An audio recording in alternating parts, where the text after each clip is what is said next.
I thought of an insight related to Buckminster Fuller's idea of synergy, indirectly at least. And it's about the quote that I mentioned about how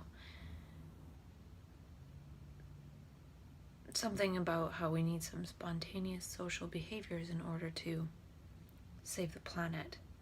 And I think mania is one of those spontaneous social behaviors, or it's an energy that produces spontaneous social behavior. And it does it in a way that's not contrived. It's sort of a moment-to-moment thing. And a person is walking around attempting to basically get people to play with them in a way. And this play could be the spontaneous social behavior that we need. But what happens is, after a certain period of time, that energy fizzles out, either because it's too powerful or because a person runs into too many buzzkills. And at first, we're able to ignore the buzzkills and sort of just keep going, or insert our positive projections of their experience of the other person's interpretation of it to sort of uplift it to the next level. Meaning, if I'm in mania, I might do something and somebody responds in a way that could be good and could be bad, but since I'm in such a positive state, I interpret their response in the positive way, and that keeps me going. Even though inside their head they might have been kind of wondering what the heck that was all about. And even that can be seen as a positive thing, creating some cognitive dissonance or a pattern interrupt in people's daily monotonous life. And I was thinking too that in mania, a person is generally, at least at some point, very social. And even if the person's not typically programmed to be very social, they end up very social in mania. And the socialness is trying to create more socialness or connections or bonding oxytocin experiences. And then what happens is, after that certain period of time where it fizzles out, because it's not participated with, the person really has to be participated with and uplifted. I don't think they have to, but it's trying to maybe create little sparks in all the people interacting with the manic person. And then eventually those sparks are the dissipation of the energy. It gets diffused out to the populace.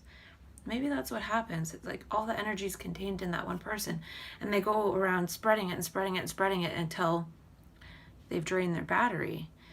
And then what happens is, a person that's been relating in mania in all those mostly positive ways, at least for a good period of time, ends up draining one's battery and then going into mania or psychosis or depression.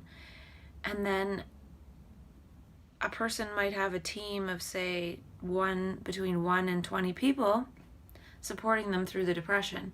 Yet it's like, well, when I was in mania, why didn't I have 20 people around me uplifting me and playing with me and having fun with me all the time? Like a solid, good, constant team. And then it happens instead in the bad states, the crisis, the fallout, the depression, the psychosis.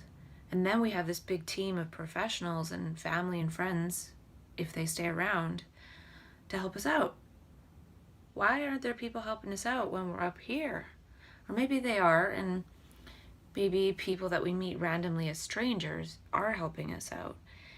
And it's almost like that energy is better dissipated in the strangers.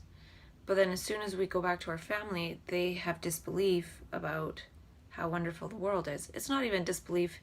It can be seen as disbelief about how wonderful the individual person is, and the family doesn't see it that way because the family knows the person as a certain person, and they're projecting their own crap onto this empty space of energy and sharing. And that is a buzzkill for sure. if a person was able to just go off and never come back, maybe they would stay in that high energy state. But it's almost like the habit, which is the family, the habitat and the habits of the person are like a funnel that is eventually going to swallow the person up, in terms of the family being, well, why aren't you doing what you normally do? Why aren't you how you usually are?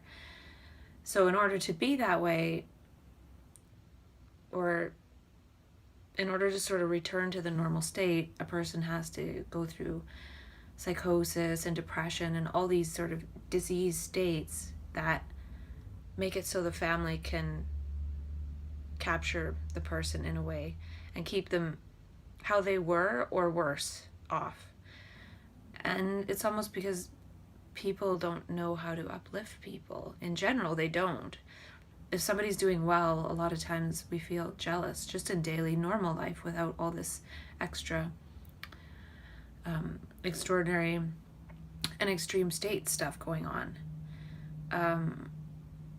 So I feel in talking about this that the manic energy isn't necessarily wasted, it's just dissipated.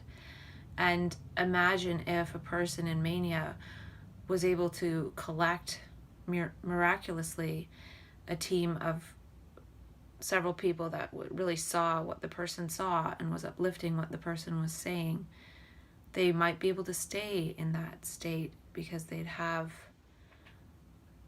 a mirror to bounce these insights off of and stay there.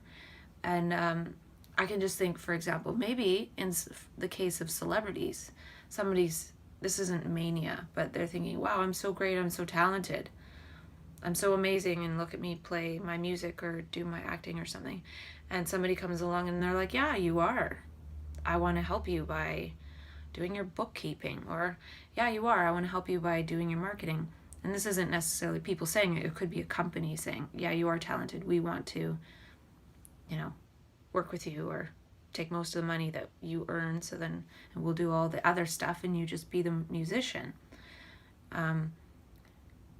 There's stuff in place for that. There's record labels for musicians, which is somewhat changing, obviously, with the technology and stuff. But it's almost like a person needs a record label for mania, because they can't do a lot of different things, but what they can do is pretty amazing.